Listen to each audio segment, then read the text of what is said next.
एक विशाल जंगल के मध्य में बरगद का पेड़ ऊंचा खड़ा था। उसकी शाखाएं कौवों के समुदाय द्वारा बुने गए घोंसलों से लदी हुई थी। पेड़ों की चोटी पर जीवन गतिविधि से भरा हुआ था, क्योंकि कौए के माता पिता लगन से अपने बच्चों की देखभाल करते थे, उन्हें दुनिया के तौर तरीके सिखाते थे। एक वसंत ऋतु में वेस्पर नाम का एक धूर्त सांप बरगद के पेड़ के आसपास रेंगता हुआ आ गया। वेस्पर को कौए के युवा बच्चों की भूख थी। उसकी चोरी छिपे हरकतों और सम्मोहक निगाहों ने कौवों को बेचैन कर दिया, जिससे घोंसले से लदी शाखाओं में डर की लहरें दौड़ने लगी। जैसे जैसे दिन बीतते गए, वेस्पर की भूख अतृप्त होती गई।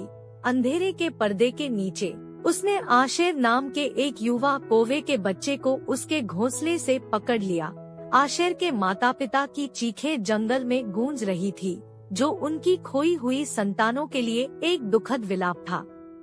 वेस्पर से बदला लेने की कसम खाते हुए कौवा समुदाय दोह और क्रोध से टूट गया था। अपने गुस्से से अंधे होकर वे सांप का शिकार करने निकल पड़े। उनके दिल प्रतिशोध के विचारों से भर गए। हालांकि उनकी प्रतिशोधपूर्ण खोज के बीच एलारा नाम का एक बुद्धिमान बुजुर्ग कौवा सोचने के लिए रुका। उसने अपने साथी कौवों को पीढ़ियों से चली आ रही शिक्षाओं की याद दिलाई और उनसे नफरत के आगे झुकने के बजाय समझ हासिल करने का आग्रह किया। एलारा वेस्पर के पास पहुंची। उसकी आवाज शांत लेकिन दृढ़ थी।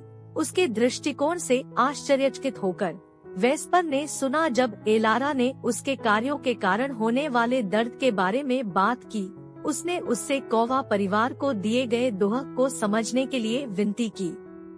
एलारा के शब्दों और कौवे के दोह की गहराई से त्रस्त होकर वेस्पर पश्चाताप से उबर गया। उसने फिर कभी किसी कौवे को नुकसान न पहुंचाने की कसम खाई और जंगल के एकांत में आराम की तलाश में चला गया। हालांकि आशेर की हानि उनके दिलों में बनी रही। कौवों को एलारा की बुद्धिमत्ता से सांत्वना मिली। उन्होंने सीखा कि क्षमा और समझ शक्तिशाली उपकरण है, जो बड़ी त्रासदी के सामने भी घावों को भरने और शांति को बढ़ावा देने में सक्षम है। बरगद का पेड़ इस सबक का गवाह बना। इसकी शाखाएं कौवे और सांप के बीच उभरे दुखद लेकिन आशावादी सद्भाव को गले लगा रही थी, जो प्राकृतिक दुनिया में करुणा की स्थायी शक्ति का एक प्रमाण था।